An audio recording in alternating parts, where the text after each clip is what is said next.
Hello everybody, Marty the off-grid gecko here, talking kind of loud because I got the camera sort of farther away. I'm going to zoom in so you'll get a close-up on these guys. But I said something in a previous video or at some point about making a dedicated video to splitting wedges and carving wedges. I actually think I did this before on my old channel, but it's a good time for a refresher. Now I'm trying a couple new things today. So basically, normally when I make these, I'm already in the woods. I've got a tree down and I'll just take limbs off the tree and chop them up and make some wedges real quick so that I can split my logs.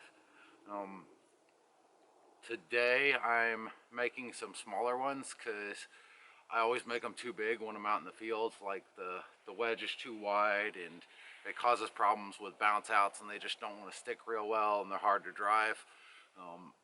So when you're splitting a log, like I did with these guys over here, you don't really want to muscle through it so much. You actually want to like just drive the wedges in nice and easy, break the log apart in a nice controllable way as you go down it, which is something I don't always do because I get in a hurry when I'm busting stuff up. Another problem I have is that wood tends to check over time if you don't take any precautions to keep that from happening, and the checks are basically these little splits that'll form in the end. This one's already got one, so I'll use that as a guideline when I split this open. And it happens because wood doesn't dry at a consistent rate. Okay, water can escape from the wood from the ends a lot easier than it can through the bark.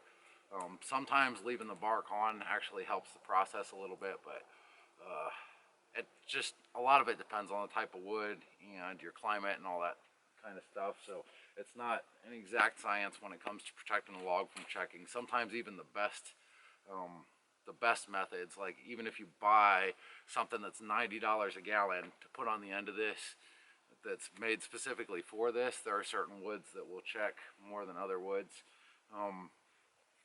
Oaks in particular are notorious checkers. So I want to try and preserve these and actually harden them and kind of temper them a little bit. So I'm going to try a soaking method, which I'll put at the end of the video. And then we'll see how that works next time I got to take them out to bust a log open. And it's freezing right now, so getting them into soaking water is going to be a bit of a trick in itself, but we'll try it. We'll give it a shot. Anyways, I'm going to break these into the logs. It's a fairly simple process. I'll try and talk through it while I'm doing it. But I've got, all you need is a couple of logs. I'm getting some smaller ones. Normally I'll get these about fist size, a little bit bigger, like the width of my fist.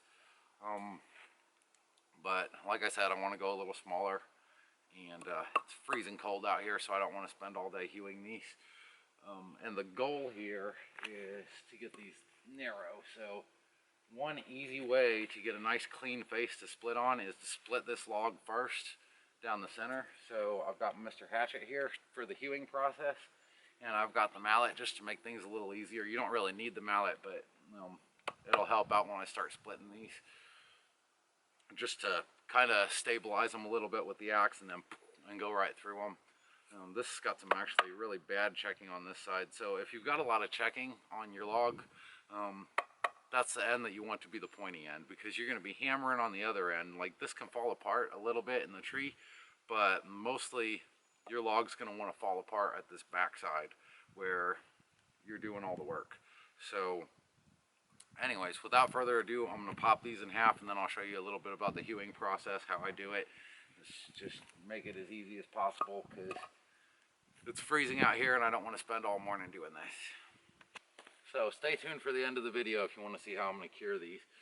Basically, like I said, I'm going to try and split this down the checks that are already existing just to make life a little easier. So I'm going to take my axe and put it right along the biggest check on this side, because that's already where the wood's breaking anyway. So I'm just going to follow that break and then pop it a couple times with the axe to get it to go.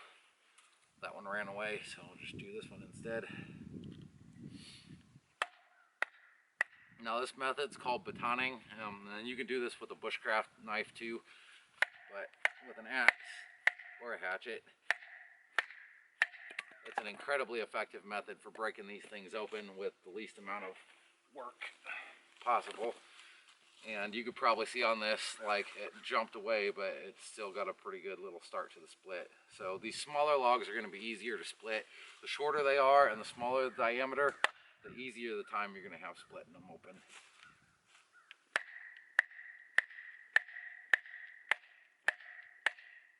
It also helps to have clear wood, and this is not behaving well. So there's probably a knot in here somewhere.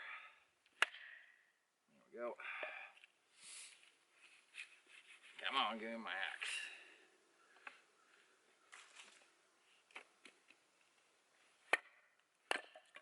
All right, logs are split. So the next step, so that's all this guy's used for. Get rid of him. Next step is going to be to find the good side, find the bad side. I'm going to put the bad side down, and when I hew this, I want to do this in as few strokes as possible, and this is not straight. So I'm going to go ahead and straighten the bottom out a little bit by just taking off some of that excess.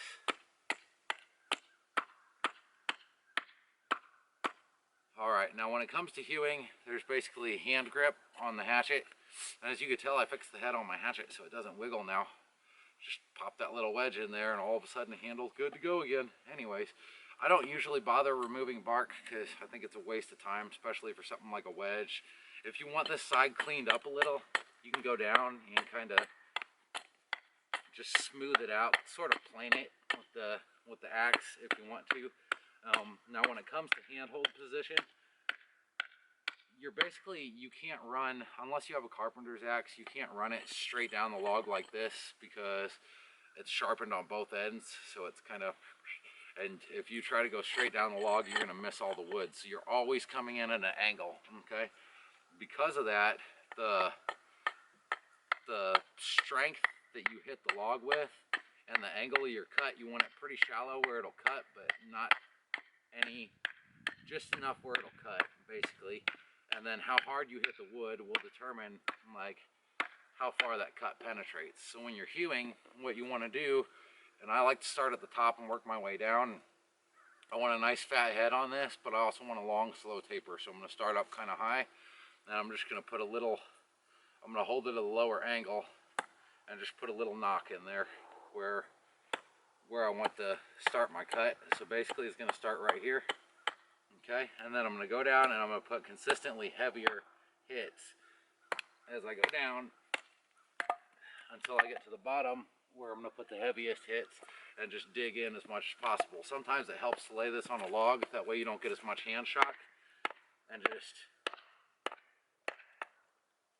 drive your little notches in there so that they're getting progressively deeper as you go down the log, okay? And then you go back to the top and you can just basically, with nice easy swings, cut it, and most of this stuff's going to fall away. As you can see, we've got a nice smooth even taper from there to there maybe, and then from here down we still need to take a lot off, so I'm going to go ahead and again, heavier swings at the bottom and lighter swings at the top.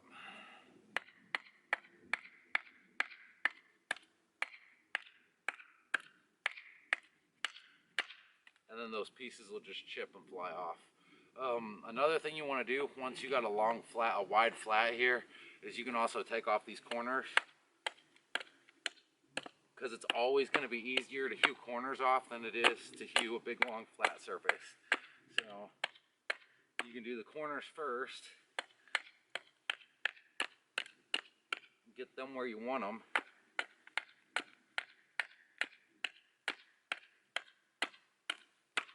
So that's kind of lined up where I want it. I'm not going to carve the point just yet, so I just want the taper going all the way down, basically. Kind of even this up a little bit. Now the higher you hold on your hatchet, like the easier it's going to be to get in here and remove these small pieces. But as you go to taking heavier swings, you want to kind of slide out a little bit.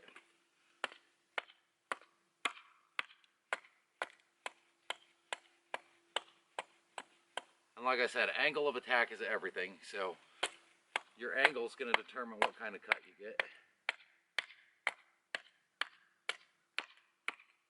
And now we've got, get rid of that, a skinny side on this side going all the way down, skinny side on this side going all the way down, and we've got this kind of bulge in the middle, so we'll take that out last. So.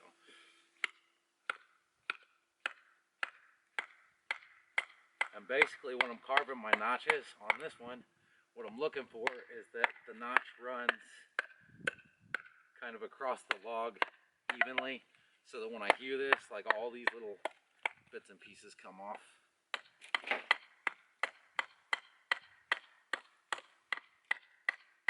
And just work your way down.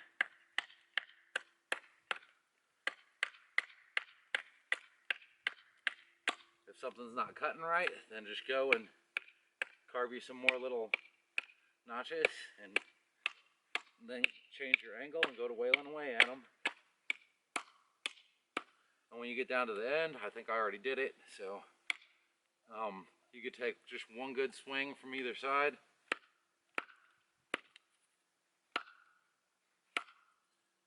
And knock out you a little point. So you got like a little chisel tip on there. A bit too much on this side. And once you got that tip on there, you don't want to go to hitting it hard, so I do the tips last just to kind of save myself that effort. Go ahead and knock off some of the sapwood on this side. And that's it. You got a nice little wedge. So I'm going to carve up 3 more of these, and then we'll go to curing them. Alright, so this is my little trick, is to soak these things in water. Now what this is going to do, it's not really going to dry them out, but it's going to make them uniformly wet.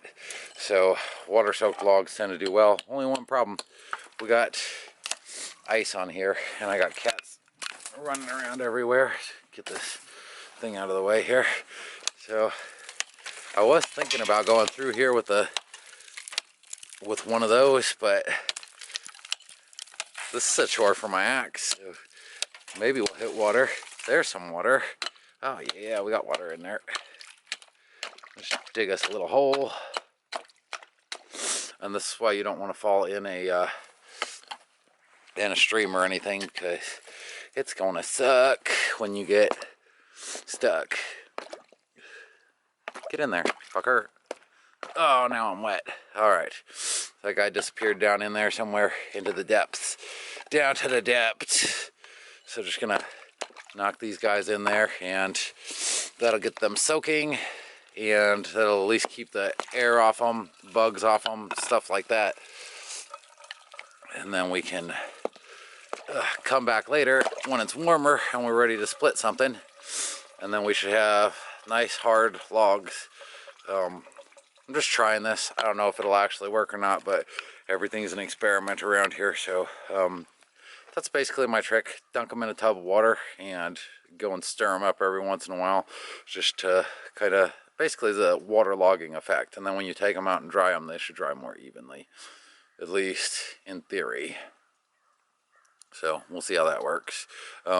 If you like this video, like, subscribe. We're going to be doing more cool projects, easy axe working projects, and probably a bunch of other cool stuff. So stay tuned, or else.